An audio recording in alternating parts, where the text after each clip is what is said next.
최동선입니다. 김민규입니다. 네, 임석규입니다. 네, 정시 체크할 게 너무너무 많아서 줄이고 줄였는데도 아직 끝이 나지가 않네요. 이번에는 뭐 상위권, 최상위권 대학인 서울대, 연고대를 중심으로 해서 이렇게 가나, 군이 이렇게 바뀌면서 이게 역학적으로 이렇게 영향을 미치는 어떤 그런 파장에 대해서도 좀 고민을 해보는 시간을 갖도록 하겠습니다. 작년 정시와 올해 정시 이렇게 비교한 표를 좀 같이 보고 있는데요. 가장 큰 변화는 서울대, 연고대가 이렇게 서로 스위치했죠. 이거 뭐 어떻게 헌법에 정해져 있나요? 서울대가 옮기면은 연고대는 이렇게 중복하면 안 되나? 이거 헌법에 정해져 있는. 왜 꼭 바꾸나요? 학교가 대학이 아는 거죠.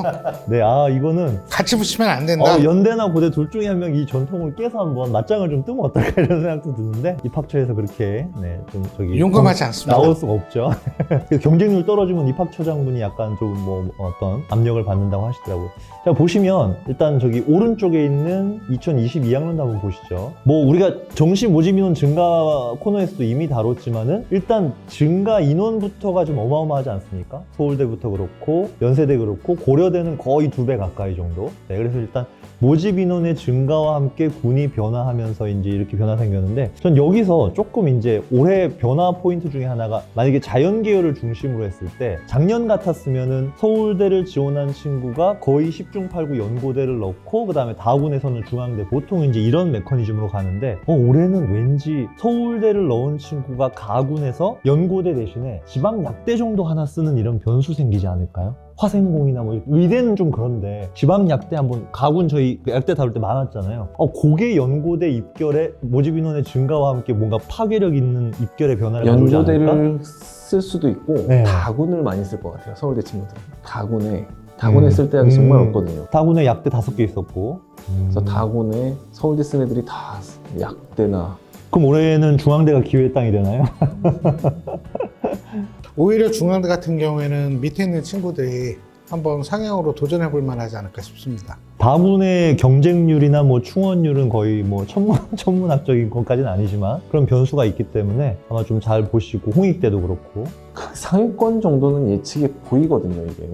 근데 중앙대 밑에 경희대? 이거부터는 예측 거의 불가하지 않아요? 네, 그러니까 일부 그 예측 지원 5 뭐 이런 데서는 서성 한까지만 해줘요. 근데 저는 얘들이 누백도 보겠지만 세는구나. 모집 인원 셀 수 있는 한계치가 서성 아니구나. 밑으로 가면 너무 변수들이 커지니까. 그러니까 지금 일부 대치동 학원들 같은 경우에는 말씀하신 대로 상위 몇 개 학교까지만 컨설팅을 하는 경우가 많거든요. 그 얘기는 지금 말씀하신 대로 다 이제 누백 보면서 줄 세워서 워낙에 가지고 있는 자원들이 많으니까 데이터화 시켜서 소속된 학생들의 성적을 데이터화 시켜가지고 지원 전략을 잡으니까 충분히 가능한 얘기인 것 같아요. 그러니까 제2사 모의 지원 거기 몇 칸일 때 합격 예측률 이런 거 히스토리 봐도 확실히 상위권대는 높아요. 상위 15개 대학이나 여기는 뭐 5칸일 때 6칸일 때 합격 확률 거의 95%, 7% 되는데, 이게 중위권, 하위권, 지방대, 직업국 가면 이게 80%대로 떨어집니다. 합격 예측률이.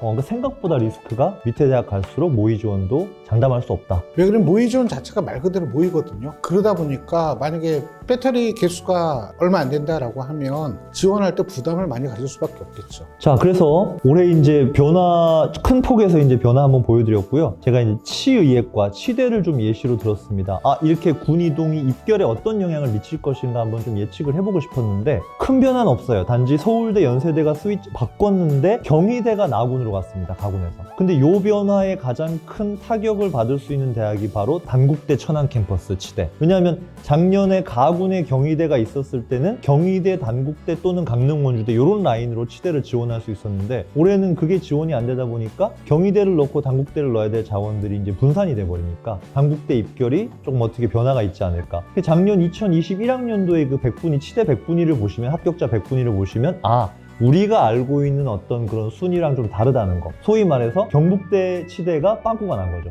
조선대 치대나 저기 원광대 치대보다도 오히려 낮은 입결을 보인 걸 보면, 이게 군별 지금 상황에서 올해 경희대랑 단국대 이쪽 라인, 연세대나 서울대는 또 서울대 투과목 어떤 그런 변수가 있기 때문에 그런데 저쪽에서 어떤 변화가 있을 수 있다. 그러면 다른 이제 모집 단위들도 이런 변화가 있을 때 한번 체크하시고, 성균관대 같은 경우에는 분할 모집을 하는데 일부 과만 이렇게 또 바꾼 경우가 있더라고요. 그러면 그게 또 가군이냐 나군이냐에 따라서 작년 입결과 다르게 형성될 수 있다. 저는 올해 원광대, 나군에 있는 원광대 의대나 치의에 조금 관심 있게 보고 있습니다. 왜 그러냐면 지금 말씀하신 대로 군별 이동이 있었기 때문에 사실은 작년 같은 경우에는 뭐 원광대 다들 한 번씩은 관심이 있다라고 하면 의예과 같은 경우에는 지원해보는 전략으로 많이들 갔는데 치의에도 마찬가지거든요. 근데 지금 나공 같은 경우에는 올해 같은 경우에 지금 말씀하신 대로 경희대 그리고 뭐 의예과라든가 아니면 다른 약대 같은 경우도 같이 들어와 있기 때문에 원광대가 올해는 어떤 결과를 보일지 좀 유심히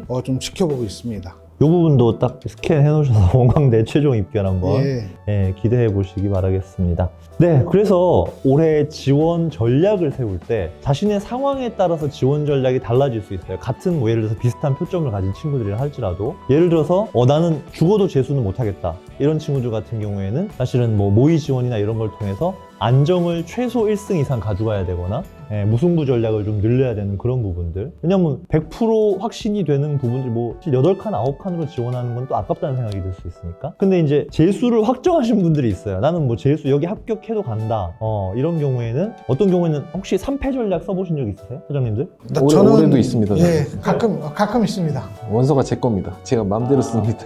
3패 전략 쓰니까 가나 다군의 배터리를 다 합쳤는데 10이 안 되더라고요. 근데 이제 다 쓰게 됐는데 또 일부 어떤 그렇게 좀 꼬리가 긴 대학이나 학과들 같은 경우에는 추합이 돼서 그런 친구들은 맨 마지막에 추합되면요. 오리엔테이션 다 끝나고 이제 다 끝나고 수강 신청 다 끝났는데 막 3차, 4차 수강 신청 들어가고 이러기도 하거든요. 2323으로 저 스카이 한번 도전해 보려고요. 도전. 네. 올해 진짜 그 약대, 뭐 정시 인원 뭐 이런 것들이기 때문에 한번 하나 정도 구는 소신이나 스나이핑 한번. 연대 상위권이 빵꾸날까요? 하위권이 빵꾸날까요? 인문계열인지 자연계열인지 따라 다를 것 같습니다. 만나서 말씀드리겠습니다. 자, 그런데 지금 이 부분에서 안정이라고 생각하는 그 학교가 컨설턴트 입장하고 학부모님들 입장의 눈높이가 상당히 많이 크거든요. 그래서 이 눈높이의 간격을 최소화시키는 게 상당히 조금 컨설턴트의 어떤 역량이 아닐까 이런 생각이 듭니다.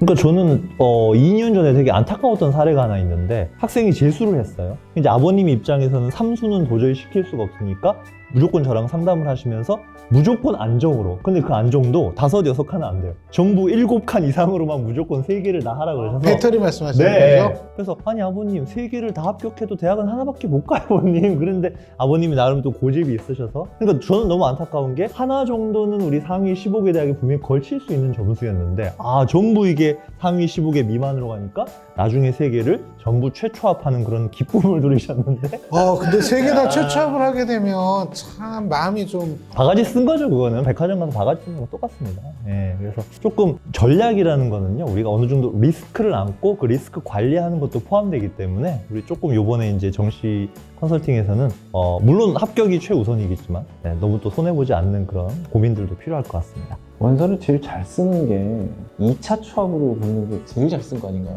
1차 추합도 좀 점수 아깝죠. 맞아요. 아까워요. 예. 저는 근데 4차, 5차 추합도 몇 번 겪어보니까 너무 짜릿하긴 한데 학생 입장에서는 너무 힘들 것 같아요. 학생이나 학부모님 입장에서는 굉장히 마음 졸이는 경우가 많죠. 포기하시고 재수학원 등록하셨거든요. 근데 그 다음날 해외여행 가려고 다 짐 쌌는데 7시에 전화 와갖고 짐 다 풀고 그런 경우도 있었어요. 학원에 참. 앉아있다가 갑자기 맞아요. 저 정시 됐다고 나가는 친구들도 있고. 그렇죠. 올해 이런 부분에 있어서 더 모의 지원을 단순히 그냥 배터리만으로 접근하기에는 변수들이 너무 많기 때문에 그리고 전체적인 어떤 학부모님들의 성향 자체도 조금씩 변화하고 있는 것 같아요. 뭐냐면 그전에는 비슷한 라인대에서 상향, 적정, 하향을 지원을 한다라고 한다면 최근 들어가지고는 이렇게 아예 그냥 상향은 확 질러버리고 안정을 확실하게 안정 잡고 이렇게 접근하시는 분들도 좀 요즘에는 많이 생긴 것 같아요. 저도 웬만하면 재수 안 시켜요. 일단은 무조건 하나는 붙여놓고 반수를 하더라도 예. 그게 합리적인 것 같습니다. 재수에서 그 시간 낭비, 돈 낭비. 애들이 육모 이후로 멘탈이 더 나가는 것 같아요. 날 더워지면. 몇 년 방원 결과로 재수생들 점수 많이 안 올라요. 생각보다.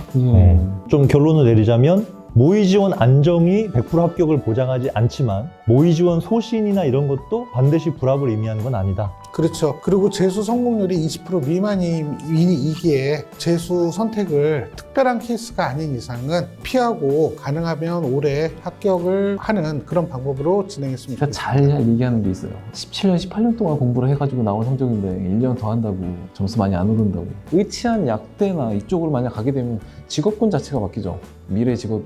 1년 정도, 뭐 삼수까지 하더라도 약대 갈 수 있으면 저는 투자합니다. 왜냐면 미래 직업이 바뀌기 때문에. 근데 만약 공대에서 공대로 가는데 이거 재수해가지고 어차피 지금 그게 과연 미래로 봤을 때 지금 다 대학원 세대거든요. 어쨌든 이공계 나와가지고 대학원 안 나오면 어차피 영업사원이고. 나 지금 이 발언들 잘못하면 그 재수학원 팀들에서 악성 댓글 달 수 있기 때문에 일단 요 정도라고 자신의 어떤 선택에 맡기도록 하고, 저희 이번에 점심이 너무 복잡해졌는데 새 소장들이 한번 머리 맞대고 네 그래도 그 사이에서 틈새를 한번 찾아보도록 하겠습니다. 네, 인사드리겠습니다. 수고하셨습니다. 네, 감사합니다. 감사합니다.